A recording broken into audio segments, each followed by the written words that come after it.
Radhe Radhe, good morning বন্ধুরা। দেখো আমার সকাল সকাল কিন্তু ভাত হয়ে গেছে, আর এদিকে একটা আমি নতুন একটা জিনিস বানাচ্ছি যেটা পেটের জন্য ভালোই। তো যদি কাঁচা খাওয়া যায় সেটা পেটের জন্য বেশি ভালো। তো আমাদের বাড়িতে আবার কাঁচাটা খেতে ভালোবাসে না, তো আমি একটু পেঁয়াজ দিয়ে একটু ভেজে দিচ্ছি। মানে কি বলবো, তো ভালোবাসে না তার জন্য।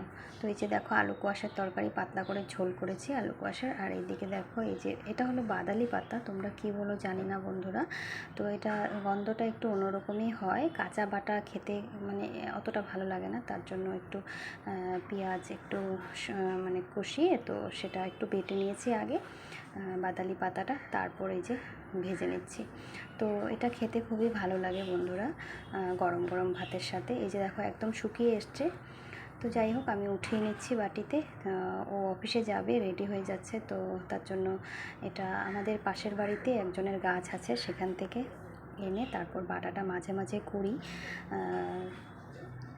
তো এই যে দেখো এদিকে আবার তেল দিয়ে দিচ্ছি, শিদলের চাটনি করব। তো আমার ছেলে আবার এগুলো খাবে না, তার জন্য একটু চাটনি করে নিচ্ছি। তো আজকে বাজার করার একদমই সময় পাইনি, তো রসুন পেঁয়াজ টমেটো এগুলো পেস্ট করে তারপর শিদল চাটনি করছি, করে তারপর হলো ছেলের জন্য করে রাখছি। তো ও খেয়ে যাবে আলু কোয়াশের তরকারি আর বাদালি পাতার বাটা দিয়ে চাটনি দিয়ে, বাটা চাটনি যাই তোমরা কি বলো জানি না, আমি তো বাটাই বলি।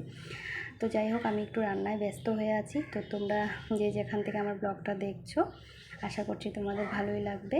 আর আমার ব্লগটা কিন্তু তোমরা আমার ভিডিওটা তোমরা কিন্তু সাবস্ক্রাইব করে দিও যদি তোমাদের ভালো লাগে। তো দেখো আমার হাজব্যান্ড স্নান করে চলে এসছে, তো ভাতটা বেড়ে নিচ্ছি। এদিকে গরম কি বলবো, গরমের কথা তো বলে লাভই নেই। তো রাধে রাধে, গুড মর্নিং বন্ধুরা। তোমাদের সাথে তো সেরকম কথা বলা হয়নি। তো তোমরা সবাই কেমন আছো, আশা করছি ভালোই আছো আর সুস্থই আছো। আর আমিও কিন্তু খুব ভালো আছি। তো এই যে দেখো আমি ওর জন্য ভাতটা বেড়ে নিচ্ছি, ভাত আর সবজিটা বেড়ে নিচ্ছি। তো সকাল সকাল সিম্পল খাওয়াই দিই, এত খুব বেশি ভালো পায় না ও, তো দুপদ দিলেই হয়ে যায়। তো যাই হোক আমার ভাতটা বাড়া হয়ে গেছে বন্ধুরা, তো আমি টেবিলে দিয়ে আসছি। তো আমার পুরনো বন্ধুদেরকে কিন্তু অসংখ্য অসংখ্য ধন্যবাদ। আর যারা আমার নতুন বন্ধু আছো, যদি আমার ব্লগটা তোমাদের ভালো লাগে তাহলে আমার চ্যানেলটা কিন্তু অবশ্যই সাবস্ক্রাইব করে দিও। তো এই যে দেখো শীতলের চাটনিটাও হয়ে গেছে। তো ওকে দেবো না, ওর পেটটা অত ভালো নেই, তার জন্য এই বাটাটা করেছি বাদালি পাতার বাটা। তো এটা কাঁচা খেলে ভালো পেটের জন্য, কিন্তু ও খেতে পারে না, তার জন্য একটু পেঁয়াজ দিয়ে ভেজে দিয়েছি। তো যে যেরকম ভালোবাসে। তো এই যে দেখো ও খেয়ে যাচ্ছে।